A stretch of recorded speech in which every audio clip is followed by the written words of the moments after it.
Everyone, आज 9 जून को हमारे देश में भगवान बिरसा मुंडा का बलिदान दिवस मनाया जाता है।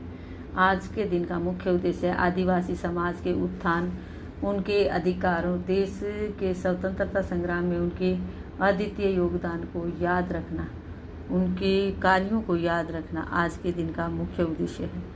आज उनकी पुण्यतिथि मनाई जाती है, उनको याद किया जाता है, उनको श्रद्धांजलि दी जाती है। 9 जून 1900 को वो 25 साल की उम्र में रांची जेल में उनकी मृत्यु हो गई थी। ब्रिटिश सरकार ने बताया कि उन्हें हैजा हो गया था, लेकिन आज भी उनकी मृत्यु एक रहस्य बनी हुई है, क्योंकि लोगों को विश्वास नहीं है कि वो उनको हैजा हुआ था। आदिवासी, जो कि आदि दो शब्दों के जोड़ से बना है, आदि और वासी।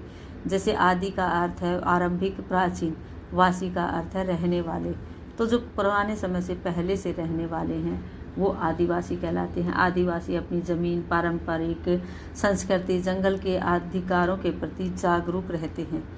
नदियों, पहाड़ों, जल, पेड़ों और जीव जंतुओं की वो पूजा करते हैं।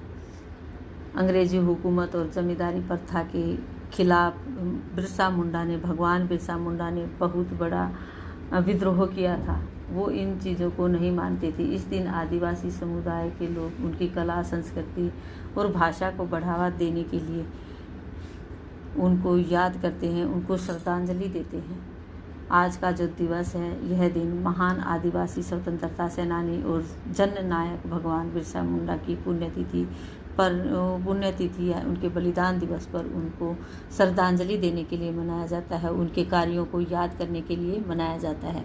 आज का जो एक्टिविटी जो होगी हमारी, वो एक्टिविटी हम इस तरह से इंग्लिश के अल्फ़ाबेट के कुछ पिक्चर बनाएंगे, इंग्लिश अल्फ़ाबेट के, और उन पिक्चर्स के ऊपर हम इस तरह से अल्फ़ाबेट कट करेंगे। वो जिन बच्चों के पास जो अल्फ़ाबेट होगा उसको उस पिक्चर के ऊपर उसको रखना है।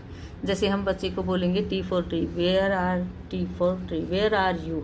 तो टी फॉर ट्री जिसके पास होगा वो बच्चा बोलेगा आई एम हेयर। तो बच्चे को हम बोलेंगे come here, put it on the T for tree. इसको टी फॉर ट्री के ऊपर रखो। तो टी फॉर ट्री के ऊपर बच्चा रखेगा, पहचान हो पाएगी इनको लेटर्स की। बच्चे खेल खेल में सीख पाएंगे। आज की हमारी एक्टिविटी यही रहेगी और भगवान बिरसा मुंडा के बारे में बताएंगे कि उन्हें धरती आबा भी कहा जाता है, यानी कि धरती का पिता। आदिवासियों को ज़मीन और संस्कृति के लिए उन्होंने एकजुट किया था, तब उन्हें धरती आबा का नाम मिला था, धरती का पिता। इस तरह से उनको सम्मान दिया जाता है, उनको याद किया जाता है। बच्चों को बताएंगे जो अच्छे अच्छे कार्य करके चले जाते हैं, संसार को छोड़कर चले जाते हैं, उनके जाने के बाद भी जब पूरा देश